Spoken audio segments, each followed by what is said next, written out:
नमामि शमीशाननिर्वाणरूपं विभुं व्यापकं ब्रह्मवेदस्वरूपं निजं निर्गुणं निर्विकल्पं निरीहं चिदाकाशमाकाशवासं भजेऽहं निराकारमोङ्कारमूलं तुरीयं गिराज्ञानगोतीतमीशं गिरीशं करालं महाकालकालं कृपालं गुणागारसंसारपारं नतोऽहं तुषाराद्रिसङ्काशगौरं गभीरं मनोभूतकोटिप्रभाश्रीशरीरं स्फुरन्मौलिकल्लोलिनी चारुगङ्गा लसद्भालबालेन्दुकण्ठे भुजङ्गा शलत्कुण्डलं भ्रूसुनेत्रं विशालं प्रसन्नाननं नीलकण्ठं दयालं मृगाधीशचर्माम्बरं मुण्डमालं प्रियं शङ्करं सर्वनाथं भजामि प्रचण्डप्रकृष्टं प्रगल्भं परेशम् अखण्डं अजं भानुकोटिप्रकाशं प्रयशूलनिर्मूलनं शूलपाणि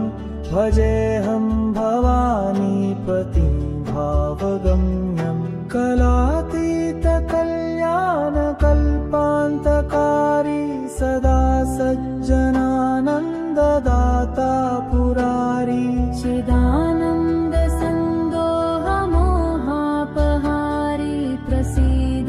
प्रसीद प्रभो मन्मथारी न यावत् उमानाथ पादारविन्दं भजन्ति लोके परे वानराणां न तावत् सुखं शान्ति सन्तापनाशं प्रसीद प्रभो सर्वभूताधिवासं न जानामि योगं जपं नैव पूजानतोऽहं सदा सर्वदा शम्भुतुभ्यं जराजन्म दुःखोऽघतातप्यमानं प्रभो पाहि आपन्नमामीश शम्भो नमामि शमीशाननिर्वाणरूपं विभुं व्यापकं ब्रह्मवेदस्वरूपं निजं निर्गुणं निर्विकल्पं निरीहं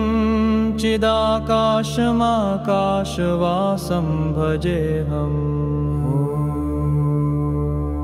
निराकारमङ्करमूलं तुरीयं गिराभ्यानगोतीतमीशं गिरीशं करालं महाकालकालं कृपालं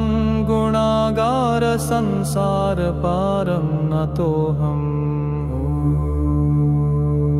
तुषाराद्रिसङ्काशगौरं गभीरं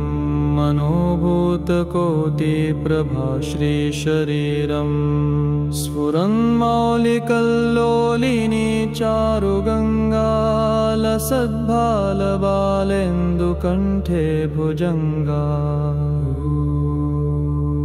चलत्कुण्डलं भ्रूसुनेत्रं विशालं प्रसन्नाननं नीलकण्ठं दयालं मृगाधीशचर्माम्बरं मुण्डमालं प्रियं शङ्करं सर्वनाथं भजामि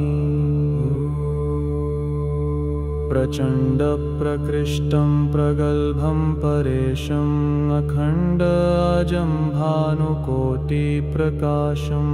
तृतीयशूलनिर्मूलनं शूलपाणि भजेऽहं भवानीपति भावगम्यम् कलातीतकल्याणकल्पान्तकारी सदा सज्जनानन्ददाता पुरारी चिदानन्दसन्दोहमोहापहारी प्रसीद प्रसीद प्रभो मन्मथारी।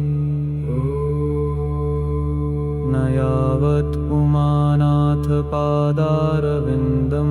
भजन्ति ह लोके परे वानराणां न तावत् सुखं शान्तिसन्तापनाशं प्रसीद प्रभो सर्वभूताधिवासम्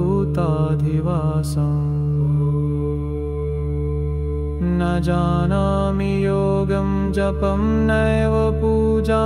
न तोऽहं सदा सर्वदा शम्भुतुभ्यं